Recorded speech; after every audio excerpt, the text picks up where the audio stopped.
Las tres noches del alma. Un vínculo más allá del velo. El mundo que habitamos es apenas la superficie de un océano insondable, una delgada capa de realidad tendida sobre abismos de memoria, de tiempo y de espíritu. Hay noches en las que ese velo se vuelve translúcido, permitiendo que los ecos de otras vidas, las deudas de antiguos pactos y los anhelos de almas gemelas se filtren en nuestros sueños y en nuestras vigilias. Son noches en las que el pasado no es un recuerdo, sino una presencia. En las que la muerte no es un final, sino una transacción. Y en las que el amor no conoce fronteras, ni siquiera la de la propia conciencia. En tres rincones distintos del mundo, tres almas. Sin saberlo, estaban a punto de sentir el tirón de esos hilos invisibles que conectan lo que fue, lo que es y lo que está destinado a ser. Una joven se sumergiría en las profundidades de un sueño que era más antiguo que ella misma. Otra familia se enfrentaría al precio de haber desafiado el orden natural. Y dos extraños descubrirían que sus corazones ya se conocían, mucho antes de que sus ojos se encontraran. Esta es la crónica de esas tres noches, de esos tres destinos entrelazados por el misterio. Acto: la promesa de Pixenum. El aire dentro del autobús era una mezcla densa de diésel, sudor y el aroma dulzón de los bocadillos envueltos en papel de aluminio. Y Nara, una joven de 19 años, con ojos del color del café recién hecho y el cabello oscuro cayéndole en ondas sobre los hombros, apoyaba la frente contra el cristal vibrante de la ventana. El paisaje de las afueras de la Ciudad de México se deshacía en una mancha borrosa de verdes y ocres. A su lado, su madre dormitaba con la boca ligeramente abierta, mientras que en los asientos de adelante, el murmullo incesante de sus tías y primas creaba una banda sonora familiar y monótona. El viaje había comenzado como una obligación familiar. La abuela materna, una mujer menuda pero de voluntad férrea, había recibido una misteriosa invitación de una rama casi olvidada de la familia para visitarlos en Chilpancingo, Guerrero. Era su cumpleaños, y con una mezcla de chantaje emocional y promesas de aventura, había logrado arrastrar a todo el clan.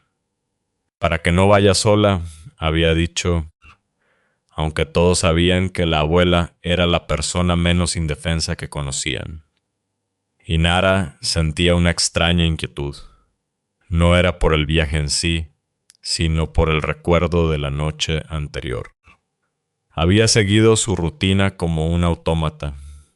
Lavarse los dientes, cepillarse el cabello hasta que brillara bajo la luz del baño y meterse en la cama. El sueño la había reclamado en menos de 5 minutos, pero no había sido un descanso. Había sido una caída. Una caída en un lugar que se sentía a la vez ajeno y dolorosamente familiar.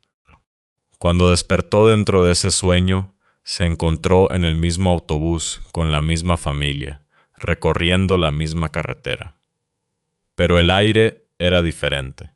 Pesaba, cargado de una expectativa silenciosa, como la calma que precede a una tormenta violenta. El destino no fue una casa familiar, sino un imponente edificio de piedra gris que se alzaba solitario en medio de un páramo. Parecía una iglesia antigua, o quizás un convento, con muros gruesos y ventanas ojivales que parecían ojos ciegos observando su llegada. Una mujer que se presentó como una sobrina lejana de la abuela, con un rostro pálido y una sonrisa que no llegaba a sus ojos, los recibió en la entrada. Su voz era un susurro que se perdía en el eco del vasto vestíbulo. Los condujo por pasillos fríos y silenciosos, asignándoles habitaciones austeras que olían a polvo y a cera de vela. Inara dejó su maleta en una celda monacal con una cama estrecha y un crucifijo de madera oscura colgado en la pared. Un escalofrío recorrió su espalda, a pesar del calor sofocante del exterior. Más tarde se reunieron todos en una gran sala común. Mientras las mujeres mayores intercambiaban trivialidades con las anfitrionas, Inara y sus primas se sentaron en un rincón, intentando distraerse tejiendo pulseras de hilo de colores. La normalidad de la escena era una fina capa de barniz sobre algo profundamente anómalo. El silencio del lugar no era pacífico, sino expectante. De repente, las pesadas puertas de roble de la sala se abrieron de golpe. Dos hombres, con la ropa cubierta de polvo y el pánico grabado en sus rostros, irrumpieron en la estancia. Sus ojos se movían frenéticamente, como si buscaran una ruta de escape de un depredador invisible. «¡Tienen que irse!», gritó el más alto, con la voz rota por el terror. «¡Todos! ¡Ahora mismo!». «¿Qué sucede?», preguntó uno de sus tíos, levantándose. «El jarrón», balbuceó el otro, temblando de pies a cabeza. «Lo rompimos. Estaba en la cripta, no sabíamos. ¡Estaba encerrado ahí!». Una risa incrédula recorrió a algunos de los adultos. Pensaron que era una broma de mal gusto, una extraña bienvenida de pueblo. Pero Inara sintió que el aire se helaba. Vio en los ojos de esos hombres la misma verdad horrible que sentía en la médula de sus huesos. Y entonces ocurrió. No hubo un sonido de advertencia, ni un grito. Una de las monjas que servía té, una joven de no más de 20 años, hija de la sobrina de la abuela, se elevó en el aire como una marioneta a la que le hubieran cortado los hilos. Sus extremidades se agitaron sin control. Su rostro se contorsionó en una máscara de sorpresa y agonía.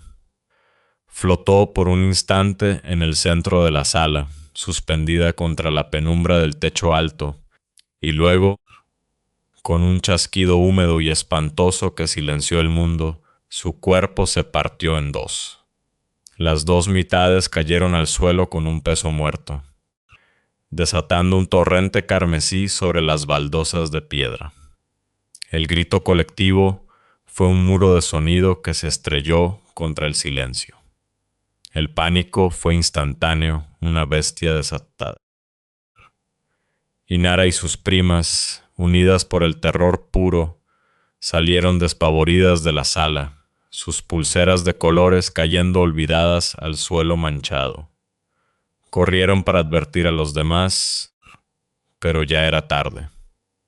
Los gritos resonaban desde otras partes del convento. La presencia liberada del jarrón, se movía con una velocidad y una malicia inhumanas. 3 monjas más encontraron el mismo final atroz, sus cuerpos destrozados con una fuerza invisible y sádica. En medio del caos, la mente de Inara se aclaró con una lucidez helada. «Esto es un sueño», pensó. La certeza le dio un poder efímero. Ya no era una víctima pasiva, sino una jugadora consciente en una pesadilla. Sin pensarlo 2 veces, corrió hacia donde había visto por última vez a su hermana. La encontró paralizada de miedo, aferrada a su hija de 2 años, la pequeña Annie. «¡Mamá!», gritó Inara, agarrando el brazo de su madre, que miraba con ojos vacíos la carnicería. «Tenemos que salir», arrastró a las 3 fuera del edificio, hacia la oscuridad de la noche, que había caído como un sudario sobre el pueblo. Corrieron sin mirar atrás, con el sonido de los gritos y de algo que se arrastraba y rompía persiguiéndolas. Llegaron a una carretera desierta que bordeaba un mercado. Las luces de neón de los pocos puestos abiertos parpadeaban débilmente, proyectando sombras largas y danzantes. El lugar estaba casi vacío, salvo por una cremería, una carnicería donde colgaban carcasas pálidas y algunos puestos de comida que despedían un humo grasiento. Se adentraron en el laberinto de puestos cerrados, buscando un refugio. Encontraron a su padre cerca de unos baños públicos, con el rostro pálido y desencajado. Él y su madre murmuraron algo sobre necesitar usar el baño, sus mentes aún aturdidas por el shock. «Esperaré arriba con Annie», dijo Inara, su voz sorprendentemente firme, en el segundo piso. Subió unas escaleras de hormigón con el pequeño cuerpo de su sobrina acurrucado contra su pecho. El segundo piso del mercado era un lugar aún más extraño. Parecía una especie de guardería improvisada con paredes pintadas de colores chillones y juguetes de plástico esparcidos por el suelo. En uno de los salones, su hermana hablaba con otra mujer que le explicaba con una calma surrealista que Annie podía quedarse allí a jugar con los otros niños. Inara le entregó la niña a su hermana, sintiendo un nudo de premonición en el estómago. Se acercó a un balcón que daba a la calle oscura, y allí lo vio. Apoyado en la barandilla de abajo, bañado por la luz intermitente de un letrero de refrescos, estaba la cosa. Había tomado forma. Era un payaso. Un payaso alto y desgarbado, vestido con un traje de volantes de un azul sucio y desteñido. Su rostro estaba pintado de blanco, con una sonrisa roja y fija que era una mueca de infinita tristeza. No era amenazante en su quietud, pero Inara supo, con una certeza que le heló la sangre, que esa era la entidad del convento. El payaso levantó la cabeza lentamente, y sus ojos se encontraron con los de ella. En esa mirada no había malicia, sino un reconocimiento profundo, antiguo. Y entonces, con una agilidad antinatural, saltó la barandilla y comenzó a subir las escaleras, corriendo hacia ella. El pánico se apoderó de Inara de nuevo. Sabía que venía por ella. Era el objetivo. Volvió a entrar al salón, su corazón latiendo con la fuerza de un tambor de guerra. Miró a su hermana, que acunaba a Annie, ajena al horror que se acercaba. «¿Qué vas a hacer, Inara?», preguntó su hermana, notando la palidez mortal de su rostro. «Dile a mamá que la amo», respondió Inara, su voz un susurro ahogado. Era una despedida. Salió de la guardería hacia un pasillo vacío y cerró los ojos con fuerza. Concentró toda su voluntad, todo su ser, en un único pensamiento. «Despierta, despierta, despierta». Por un instante, funcionó.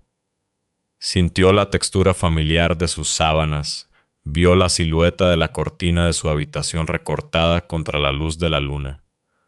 Estaba a salvo, estaba en su cama, pero entonces una fuerza invisible y helada la agarró por la espalda. No fue un tirón físico, sino un tirón en su alma. La arrancó de la vigilia y la arrojó de nuevo a las profundidades del sueño con una violencia ineludible.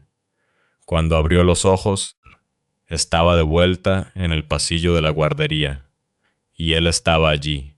El payaso azul estaba de pie frente a ella, a escasos centímetros, bloqueando la salida. Su enorme figura la sumía en la sombra. El olor a ozono y a polvo antiguo emanaba de él. Inara temblaba, atrapada sin escapatoria. «¿Qué quieres de mí?», logró preguntar, su voz apenas un hilo. El payaso no respondió. La expresión de su rostro pintado cambió. La sonrisa fija pareció derretirse, revelando una nostalgia abrumadora. Lentamente, como si temiera asustarla, levantó sus brazos enguantados de blanco y la rodeó en un abrazo. No fue un abrazo violento.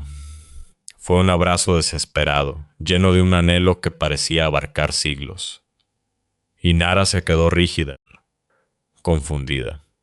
El cuerpo del payaso se sentía extrañamente sólido, pero frío, como el mármol de una tumba. Pudo sentir, a través de la tela del disfraz, el temblor de un sollozo contenido. «Te he buscado durante décadas», susurró él, y su voz no era la de un monstruo, sino la de un hombre cansado, llena de dolor y alivio. Por fin te he encontrado». Y Nara no sabía qué decir. El terror se mezclaba con una compasión desconcertante. ¿Quién era él? ¿Por qué la buscaba? El payaso se apartó un poco, sus ojos pintados fijos en los de ella. «Prométeme que intentarás buscarme en esta vida», dijo, su voz urgente, suplicante. «No te conozco», respondió Inara confundida. «No sé quién eres, no sé cómo buscarte». «Yo sí sé quién eres», insistió él, y una sombra de sonrisa triste cruzó su rostro. «Te busqué durante tanto tiempo hasta que por fin te encontré en este sueño. Sé cómo te llamas, Inara». Al decir su nombre real, un escalofrío recorrió toda la columna de la joven. «Y sé dónde vives en la vida real». El impacto de sus palabras la dejó sin aliento. Volvió a abrazarla, un abrazo más corto, más apretado, como para grabar su presencia en su memoria. «Vivo en Picenum», dijo junto a su oído, la palabra sonando extraña, antigua. «Búscame». Y con esas palabras se disolvió. No desapareció de golpe, sino que se deshizo en motas de polvo azul y oscuridad, dejando a Inara sola en el pasillo silencioso. Y entonces, por fin, despertó. Esta vez fue real. El sudor frío le pegaba el pelo a la frente. Su corazón latía desbocado. Se sentó en la cama, tocando las paredes, el edredón, su propio rostro, para anclarse en la realidad. El silencio de su habitación era absoluto, pero el eco del sueño resonaba en su mente. Lo primero que hizo, con manos temblorosas, fue llamar a su mejor amiga Bliss y contarle todo con una voz febril. «Busca ese nombre», le dijo Bliss, su voz somnolienta pero preocupada al otro lado de la línea. «Picenum». Y Nara abrió su portátil. La luz de la pantalla hirió sus ojos. Tecleó el nombre. Los resultados desaparecieron al instante. Picenum no era el nombre de un demonio, era un lugar, o más bien lo había sido. Una región de la antigua Italia, habitada por los pispícenos entre los siglos IX y III antes de Cristo. La joven se quedó mirando la pantalla, el mapa de una tierra desaparecida, una vida pasada. La sensación de un anhelo que no era suyo, pero que había sentido en aquel abrazo, la invadió. ¿Había vivido ella allí? ¿Había muerto y él, esa alma perdida, la había estado buscando desde entonces? Cuando le contó el sueño a su madre, el rostro de la mujer se ensombreció. No con escepticismo, sino con un miedo profundo y supersticioso. «No investigues más, hija», le advirtió su voz severa. «Hay puertas que es mejor no abrir. Podrías invocar algo que no queremos en esta casa». Y Nara cerró el portátil, pero no pudo cerrar la pregunta que latía en su mente. ¿Estaba loca? ¿O acababa de recibir un mensaje que había tardado más de 2000 años en llegar? La promesa de Picenum se quedó con ella, un susurro en el borde de su conciencia, un eco de un amor o una deuda que el tiempo no había logrado borrar. Acto 2. La deuda del Viernes Santo, mientras Inara se enfrentaba a los ecos de una vida pasada en un pueblo tranquilo del interior. Otra familia se preparaba para pagar el precio de un pacto sellado con la muerte. Para Clara, una joven de 16 años de espíritu pragmático, la Semana Santa no era una época de reflexión religiosa, sino de una tensión casi insoportable. Y toda esa tensión emanaba de una única fuente, su abuela. La abuela era una matriarca silenciosa, de espalda encorvada por los años y ojos que parecían contener la historia completa del dolor humano. Desde que Clara tenía uso de razón, la abuela imponía un régimen draconiano durante el Viernes Santo. No era devoción, era miedo puro y duro. Todas las ventanas de la casa debían cerrarse y atrancarse antes del atardecer. Nadie, bajo ninguna circunstancia, podía salir. Los aparatos eléctricos se desenchufaban. Las voces se mantenían en susurros. Reír estaba terminantemente prohibido. La casa se convertía en una tumba silenciosa y sofocante. Clara, de niña, siempre preguntaba por qué. ¿Por qué, abuela? ¿De qué nos escondemos? Pero la anciana nunca respondía. Solo la miraba con aquellos ojos tristes y negaba con la cabeza, como si la respuesta fuera una carga demasiado pesada para compartir. El Jueves Santo de aquel año, Clara encontró a su abuela en su habitación. Estaba arrodillada junto a la cama, con un rosario enredado en sus dedos artríticos. Lloraba en silencio, las lágrimas surcando las profundas arrugas de su rostro. El sonido de sus sollozos era el de una pena antigua, sin consuelo. «Abuela, ¿qué te pasa?», preguntó Clara, acercándose con cautela. La anciana levantó la vista, y en sus ojos había una resignación aterradora. «Mañana vienen a por mí», dijo con una voz quebrada, pero firme. A Clara se le heló la sangre. Nunca había creído en fantasmas ni en demonios, pero había algo en su abuela, una gravedad, una certeza en su forma de hablar del mundo invisible, que infundía un respeto absoluto. Sabía que su abuela sabía cosas que los demás preferían ignorar. La historia familiar era un tapiz de susurros y silencios. Años atrás, su abuelo había estado muriendo. Un cáncer agresivo se lo comía por dentro, y sus últimos días fueron una sinfonía de dolor. Se retorcía en la cama suplicando el fin, y en medio de esa agonía, la abuela desapareció. Simplemente se fue, sin decir a dónde ni por qué. Regresó una semana después, transformada.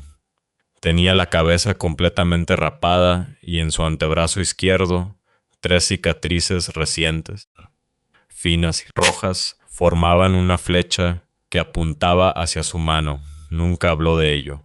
Pero 2 días después de su regreso, el abuelo experimentó una recuperación que los médicos calificaron de milagro. El cáncer remitió. El dolor cesó, pero el destino no puede ser engañado, solo pospuesto.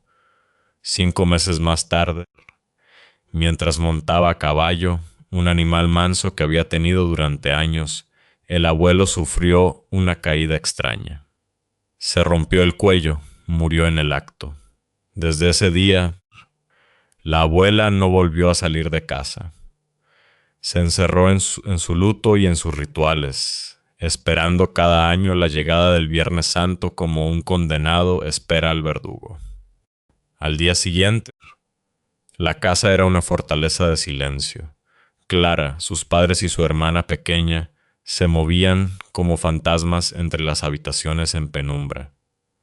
A las 7 de la tarde, Clara ayudaba a su hermano con los deberes en la mesa de la cocina cuando escuchó un sonido. Un susurro. Venía del piso de arriba. Pensó que alguien había dejado una radio encendida por error.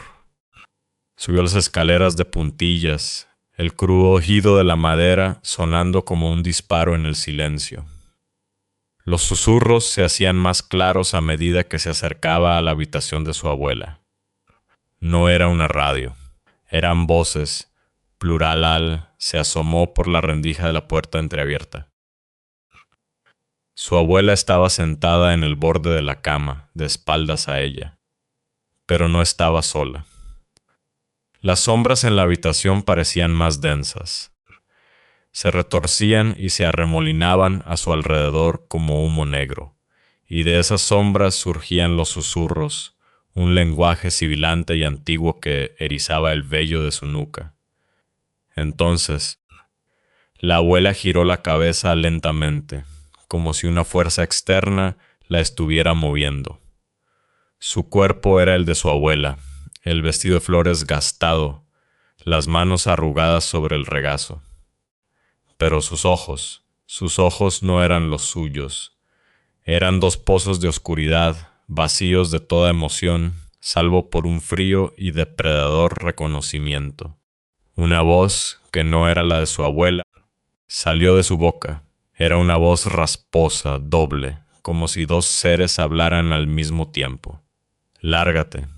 El miedo paralizó a Clara por un segundo, pero luego una oleada de rabia protectora la invadió. Esa cosa estaba en su casa, usando el cuerpo de su abuela. «De aquí no me voy», respondió. Su propia voz temblando pero llena de una desafiante determinación. «Esta es mi casa». La figura de la abuela se puso en pie con una fluidez antinatural. La sonrisa que se dibujó en sus labios era una mueca grotesca, inhumana, y comenzó a caminar hacia ella. El valor de Clara se hizo añicos, se convirtió en terror puro. Giró sobre sus talones y corrió. Bajó las escaleras a trompicones, con el sonido de los pasos lentos y deliberados persiguiéndola.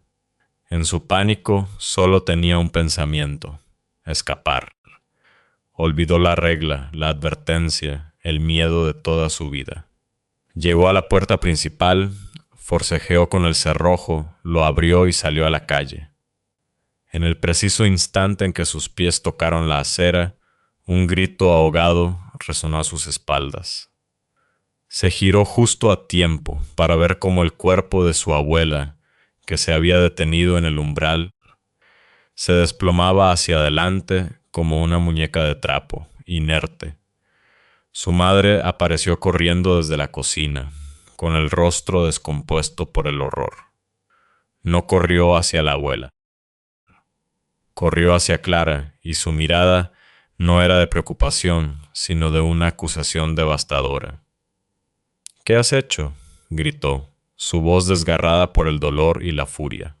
La pregunta, la mirada de su madre, el cuerpo inmóvil de su abuela en el suelo. Todo se estrelló contra Clara. El mundo se inclinó, los colores se desvanecieron y un velo negro descendió sobre su conciencia. Despertó horas después en la cama de un hospital. El olor a antiséptico le llenaba la nariz. La luz fluorescente del techo le hacía daño en los ojos. Sobre la mesilla de noche había una carta doblada. Con manos temblorosas la abrió. Era la letra de su madre. «No vuelvas a casa. Tu abuela se sacrificó por nosotros y lo has desperdiciado». En un rincón de la habitación había una maleta con sus cosas. La habían echado. La habían juzgado y sentenciado sin un juicio. Las lágrimas brotaron de sus ojos, calientes y amargas. Lloró por su abuela, por el pacto que nunca entendió y por la familia que acababa de perder. 2 días después, su tía vino a buscarla. Su rostro era una máscara de deber y resentimiento. La acogió en su casa, pero el tema era tabú.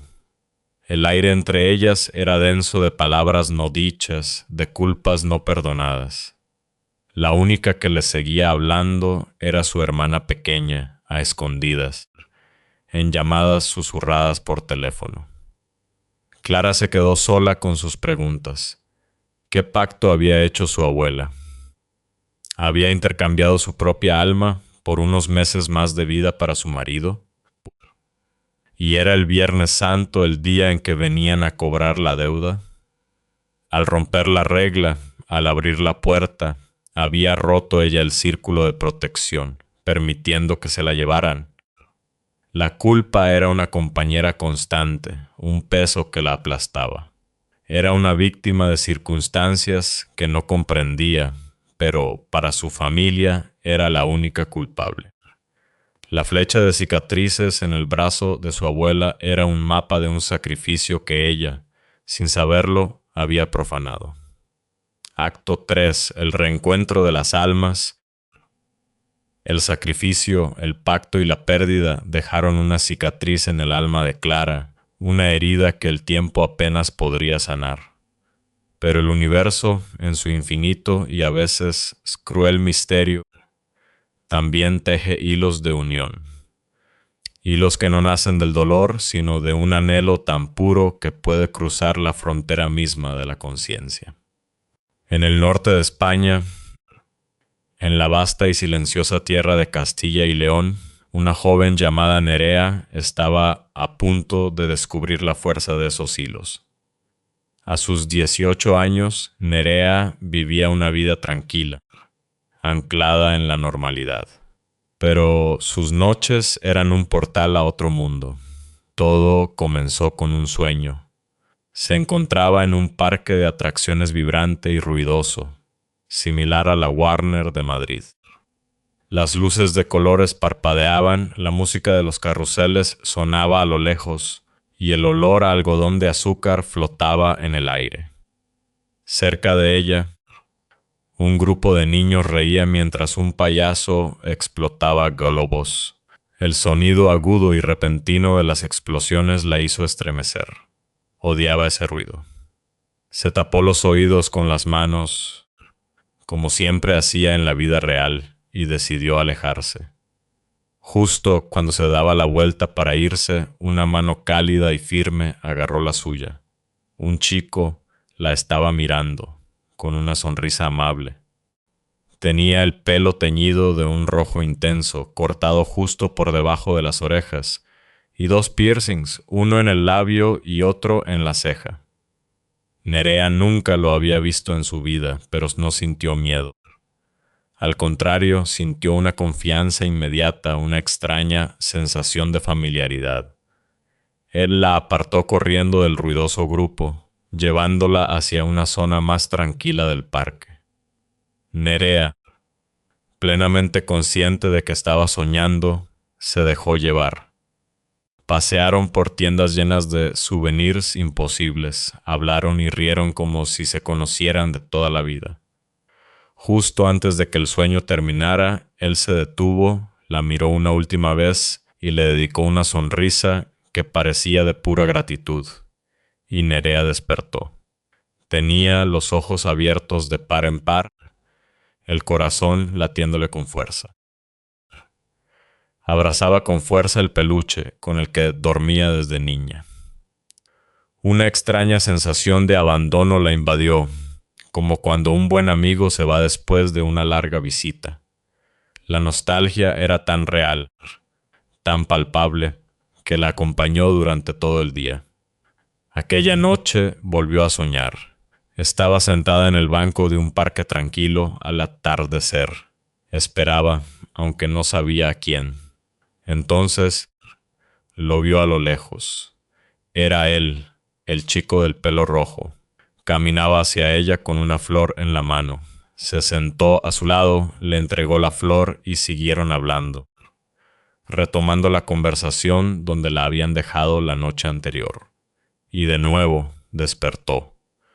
Pero esta vez con la misma sensación de pérdida en el pecho. Una enorme sonrisa se dibujaba en su rostro. Era como si su corazón hubiera encontrado una pieza que no sabía que le faltaba. Así pasaron 6 meses. Al menos 2 veces por semana, Nerea soñaba con él. Se llamaba Liam. Tuvieron citas en paisajes oníricos, picnics bajo un cielo con 2 lunas, paseos por ciudades que desafiaban la gravedad, conversaciones profundas sentados en el borde de una nube. Construyeron una relación tan real y profunda en el mundo de los sueños que la vida de vigilia de Nerea empezó a parecer pálida y desenfocada en comparación. Una noche, estaban sentados en la hierba de su parque habitual, mirando las estrellas. Nerea se sentía tan feliz, tan en paz, que cometió un error. Ojalá no tuviera que despertar, susurró apoyando la cabeza en su hombro. Liam la miró, extrañado. ¿A qué te refieres? Bueno, esto es un sueño, ¿no? Dijo ella, con una punzada de tristeza. Tú no eres real. La expresión de Liam cambió por completo. La confusión se convirtió en shock. Se incorporó de golpe mirándola como si acabara de decir la mayor de las locuras. ¿Qué? Dijo, su voz teñida de incredulidad. Pero si soy yo quien está soñando. Nerea se quedó helada. Se incorporó a su lado, el corazón martillándole en el pecho. No. Soy yo quien está soñando, insistió ella, la realidad de la situación cayendo sobre ella como una losa. Tú formas parte de mi sueño. Se miraron a los ojos durante un largo segundo. En las pupilas del otro, ambos vieron el mismo destello de comprensión aterradora, la misma revelación imposible. No era el sueño de uno de ellos, era el sueño de los dos, y en ese instante de reconocimiento mutuo, el sueño se rompió. Nerea despertó llorando, abrazada a las sábanas. Le dolían los puños de lo fuerte que los había apretado. El dolor de la pérdida era físico, una agonía en el centro de su pecho. Nunca más volvió a soñar con él. La ausencia de Liam la sumió en una profunda depresión. Lo extrañaba con una intensidad que no creía posible por alguien que técnicamente no había conocido. Intentaba dormir todo el día, con la esperanza desesperada de encontrarlo de nuevo en ese espacio compartido. Pero sus sueños se volvieron vacíos y silenciosos. El mundo real había perdido su color. Fueron sus amigas y, curiosamente, los vídeos de historias paranormales que encontraba en internet, los que la sacaron lentamente del pozo. Las historias de otros la hacían sentir menos sola en su extraña experiencia, la distraían de su propio dolor. Pasaron 2 años. Nerea ahora tenía 20. Para celebrar el verano, ella y sus amigas planearon un viaje a Andalucía. Un día, mientras jugaban al voleibol en una playa dorada, el balón, pesado para que el viento no se lo llevara, salió disparado hacia atrás. «Voy yo», dijo Nerea, corriendo por la arena caliente. El balón había ido a parar justo a los pies de un chico que estaba de espaldas, mirando el mar. Nerea se agachó para recogerlo. «Perdón», dijo sin levantar la vista. «Mis amigas y yo somos unas brutas». Cuando se incorporó, sus ojos se encontraron con los del chico que se había dado la vuelta al oírla. El mundo se detuvo. El aire se escapó de sus pulmones, el sonido de las olas, las risas de la gente, todo se desvaneció. Era él. El pelo rojo teñido, quizás un poco más largo. El piercing en la ceja. El piercing en el labio. Era Liam. El balón se le cayó de las manos y rodó por la arena. La sangre se le heló en las venas. Solo pudo articular 3 palabras, un susurro que el viento casi se lleva. «Liam, ¿eres tú?» Él la miró con la misma expresión de shock absoluto, como si hubiera visto un fantasma. Sus ojos se abrieron de par en par, su boca se entreabrió. Se quedaron así, congelados durante una eternidad de un segundo. Y entonces, como si un imán invisible los atrajera, como si 2 piezas de un rompecabezas cósmico finalmente encajaran, dieron un paso adelante y se abrazaron. Se abrazaron con la fuerza de 2 años de ausencia, con el alivio de una búsqueda inconsciente que por fin había terminado. Y ambos comenzaron a llorar. Lágrimas de incredulidad, de alegría, de reencuentro. No eran solo sueños, había sido real. Su unión astral había encontrado su camino hacia el mundo físico. Tuvieron algunas citas en los días siguientes, citas reales, bajo el sol de Andalucía.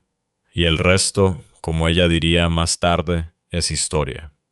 En el gran tapiz de la existencia, los hilos de Inara, Clara y Nerea se tejieron en patrones de misterio, dolor y amor. Sus vidas, aunque separadas por la distancia y la experiencia, eran un testimonio de una verdad fundamental.